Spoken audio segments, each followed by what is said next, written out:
എല്ലാ ഹാർബറിനോട് ചേർന്നിട്ട് ഒരു പുളിമൂട് നിർമ്മിച്ചിട്ടുണ്ടാവും. ഇപ്പോൾ കാണുന്നത് താന്നൂർ ഹാർബറിനോട് ചേർന്നിട്ടുള്ള ഒരു പുളിമൂടാണ്. ഒരു റാ ആകൃതിയിലാണ് ഈ ഒരു പുളിമൂട് നിർമ്മിച്ചിട്ടുള്ളത്. കണ്ട, ആ അപ്പുറത്തെ സൈഡിൽ വരുന്ന ഒരു പുളിമൂടാണ് ഈ ഒരു റാ ആകൃതിയിൽ വരുന്ന ഈ ഒരു പുളിമൂട്. ഇതിങ്ങനെ വന്ന് ഇവിടെ അവസാനിക്കും. അത് അപ്പുറത്തെ സൈഡിലുള്ള ഒരു പുളിമൂട്. അപ്പോൾ ഈ ഒരു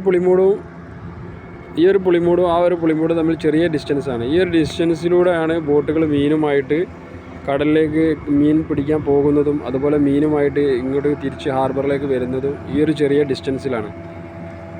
പക്ഷേ ഈ ഒരു സൈഡിലുള്ള ഈ ഒരു പുളിമൂടാണ് ഒരു റാ ആകൃതിയിലുള്ളത്. കണ്ട, ഒരു റാ ഷേപ്പിലാണ് ഈ ഒരു പുളിമൂട്. രണ്ടും വന്ന് ജോയിൻ്റ് ആവുന്നത് ഈ ഒരു ഭാഗത്ത് ചെറിയൊരു ഡിസ്റ്റൻസ്.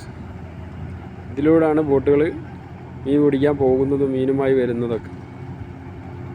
ഇതിൻ്റെ ഉള്ളിലായിട്ടാണ് ഹാർബർ വരുന്നത്.